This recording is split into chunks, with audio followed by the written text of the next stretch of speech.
What's up, guys? I'm Mike from Stocked Up. In this video, we're going to be talking even more about credit and debit spreads. So, some of you guys are confused on this topic, and that's totally okay. They're definitely a little bit confusing, especially in the beginning. But after you trade a couple of them, you'll realize that they're actually not that complicated.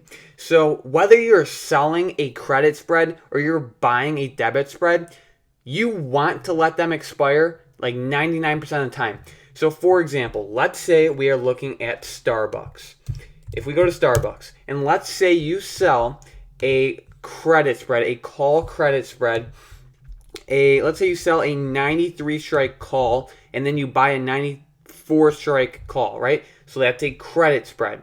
If both these are out of the money, just let them expire, right? Just let them expire, and if they're out of the money, you're going to keep your max profit, which is your credit received.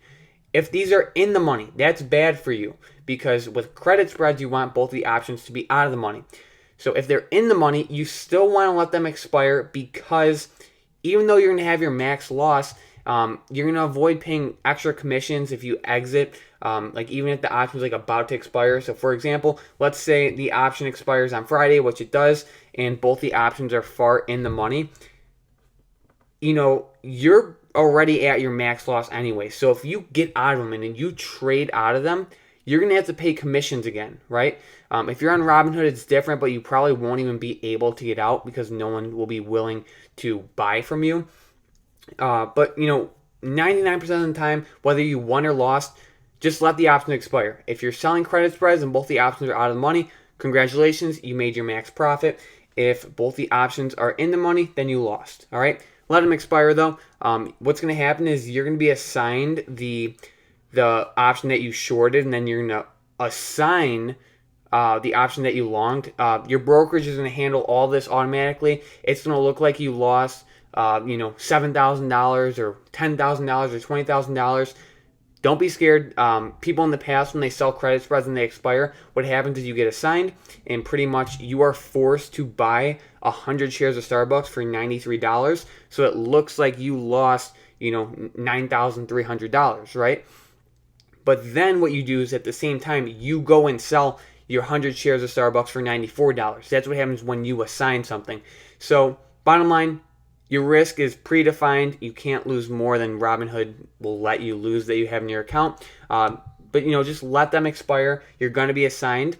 What else? So like I said, most of the time you just want to let them expire, whether you won or lost. So like with the debit spread, let's say you bought a Starbucks put debit spread. So that means you bought the 89 strike put and then you sold the 88 strike put, right? If both these are in the money, you're going to have your max profit. And just let them expire. Everything will be handled automatically by your brokerage. What's going to happen is you're going to force someone to buy 100 shares of Starbucks from you for $89, and then you're going to force someone to sell 100 shares of Starbucks to you for $88. So, like I said, all this is handled automatically by your brokerage. And then you could do them as weekly options. I like to do them as weekly options because the time decay on weekly options are insane.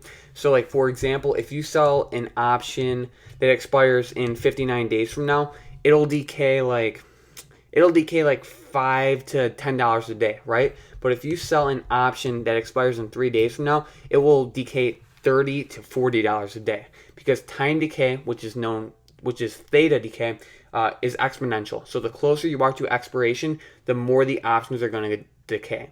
So it's best to let them decay if you're selling credit spreads. If you're buying debit spreads, it doesn't hurt to buy more time. What else? So yeah, like you're gonna be assigned regardless. Let them expire. I love to sell credit spreads on the SPY especially. So like if you go to the SPY and you sell put credit spreads, the chance of winning is extremely high.